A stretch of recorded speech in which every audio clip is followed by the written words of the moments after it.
Today I'm going to be setting up both the heating and filtration for the 55-gallon tank. Now I decided to go with both the SunSun 304B Canister filter as well as the Aqueon 300-watt adjustable heater. No, I did not buy any of these items. They were actually purchased for me by Debbie and Gavin, so huge shout out to them. That is just super awesome, and I just want to say that you're making a true difference in the fish community. So starting out, let's open the heater. Beautiful! Thank you, Gavin. This is awesome. I wanted to get a high wattage heater, that way the heater wouldn't be on for super long periods of time, and it wouldn't struggle keeping up with the temperature. I mean, I didn't want this heater breaking on me or killing any fish. I mean, that would absolutely suck. So that's why I went with 300 watts.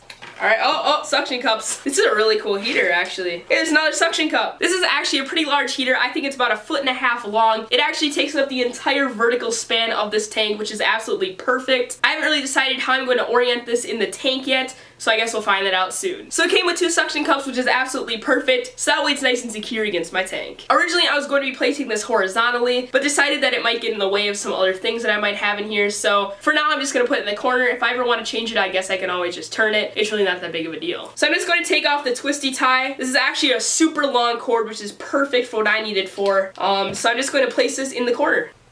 Cool. Heater is installed. Now the slightly more challenging part, the canister filter. I really don't know how I'm going to be tackling this. It's going to be quite difficult because first of all, I've never set up a canister filter before, and second of all, I don't want to mess it up. Alright, let's get it in here. This is actually fairly large, but it's not that heavy. Instead of getting just the SunSun 304B canister filter, I got the package that came with the canister filter as well as the media. So, yeah, that's not gonna work. Let's do it on the ground. There's the filter.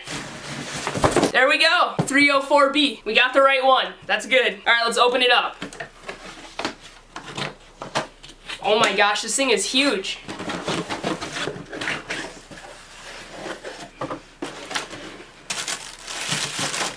Alright.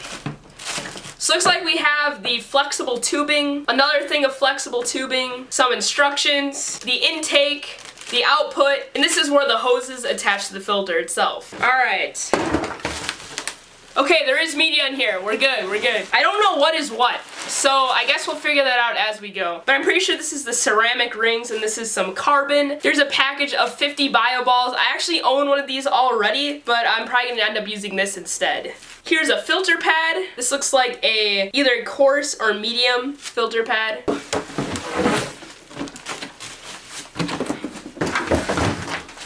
This actually looks like it would be about a $200 product, but it's actually only $75, which is absolutely insane. Alright. Wow. This is really nice. Alright. That's how you prime it. Let's open it up and see what we got. Wow. It already has the filter pads in it, which is really cool. I thought they were missing at first. So we have the top grate, the first grate, the second grate, and the third. Is there actually 2? This actually might be. This is 2! There's 2 of them. There's actually 4 levels of filtration. Okay, I actually thought that the UV light was missing, but I guess it's right here. So I guess I'm just going to attempt to set it up. So let's take out the UV light, actually. Let's make sure that's what this is. Yeah, this is the UV light. This actually goes in the cover right here. There we go. So the UV light is in place. It just kind of plugs in on the cover like that. This is the tubing that fits around the UV light to protect it. Now comes the hard part, setting it up. I think I'm going to be taking this and putting this on the bottom tray. That's going to be the first thing that the water comes in contact with. So that'll get rid of any of the big stuff, and then it'll slowly filter down to the smaller stuff. So this is going to be our bottom tray. I'm just going to take this one out, put that in like this, and then put this on top of it. This is our bottom level of filtration. So we have the coarse pad and then the fine pad.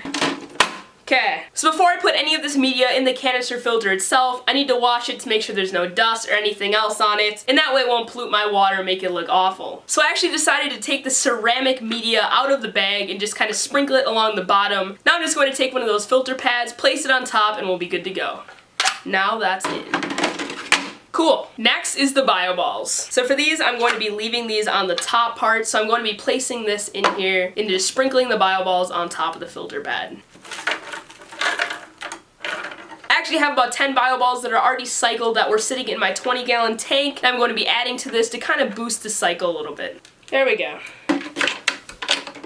And now for the last tray. For this tray, I'm going to be placing the carbon on top of the filter pad once again. This stuff is so messy. When I was washing it, there was dust everywhere. So all I'm gonna do is just take this bag out, kind of dump it in.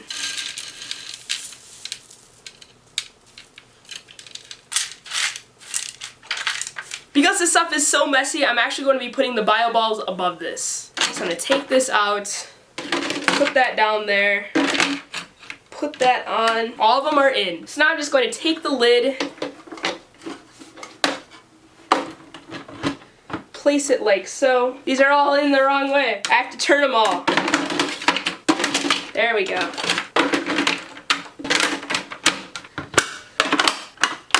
This is all good to go. It's going underneath my stand. So now all I have to do is just set up the input and the output. So first, let's set up the input. So I'm going to be placing the input on this side of the tank and the output by the heater, so that way it blows the warm water throughout the tank. So it was a little bit loose, but now that I have the suction cup on, it's good to go. So this is the output, and I guess you get an option to either have just the output itself, or you can also have a spray arm attachment, which I'm going to be adding. For 75 bucks, this is pretty cool. So this part right here that's kind of adjusting the spray arm is going to be going right over here. You know, I guess you can have a vertical sprayer or a horizontal sprayer, so that's pretty cool. Yeah, I can only have two. Well, that kind of sucks. Obviously, if you have a longer tank, you can have more attachments. Alright, so there we go.